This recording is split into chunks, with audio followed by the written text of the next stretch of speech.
లేదు సార్, ఇప్పుడు వద్దు సార్.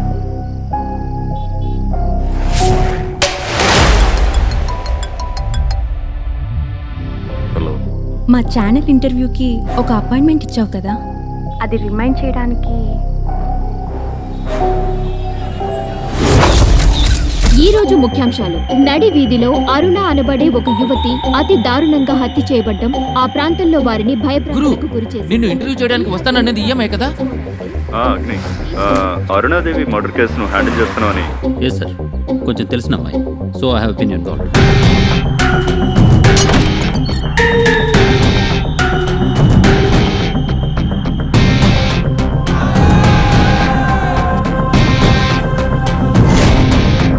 శకుంతలాదేవి అనబడే నేను నీలాంటి మగోళ్ళని ఎంత మందిని నా కాళ్ళ కింద వేసి తొక్కింత దూరం వచ్చాను తెలుసా నీకు?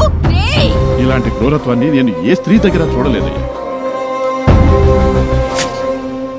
రాజకీయాల్లో కళల్లో వచ్చే శత్రువుని కూడా వెతికి పట్టుకొని చంపేస్తాను. మీలాంటి వాళ్ళ వల్లే ప్రజలు రాజకీయాలంటేనే ఒక మురికి కాలమని కాంట్రించున్నారు. నా వీల్ చైర్ టైర్ ని నాకి బతికే వాళ్ళైతేనే ఇక్కడ ఉండండి.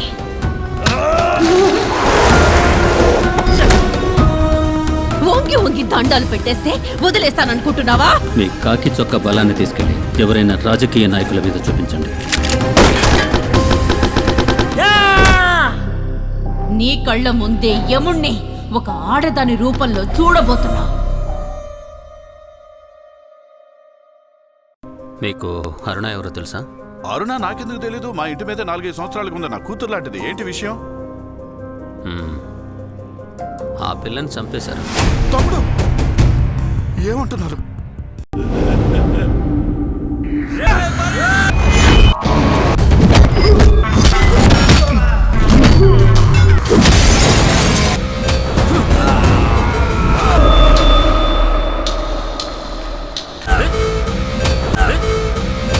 ఎందుకు గురు డల్గా ఉన్నావు?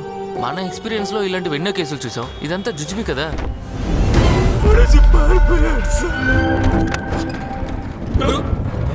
నువ్వు అనుకుంటున్నట్టు ఇది మామూలు కేసు కాదు ఉదయ్. Something critical.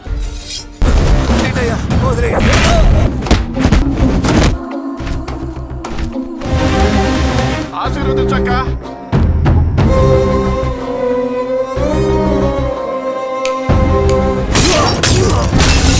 ఎవరైనా నన్ను చంపేస్తారేమో అనిపిస్తోంది. వాళ్ళ నెక్స్ట్ టార్గెట్ నేనే సార్. చెల్లెలకి ఇలా అయిందని తను సూసైడ్ చేసుకున్నాడా? ఇది సూసైడ్ కాదు, మర్డర్. జరగండి గురు, నిన్ను ఇంటర్వ్యూ చేయడానికి వస్తానన్నది ఈఎంఐ కదా?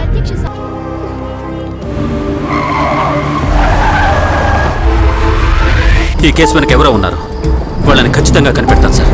Please give me some time. Agnidev దగ్గర ఎటువంటి ఎవిడెన్స్ లేదు, అంతా క్లియర్ చేశాను.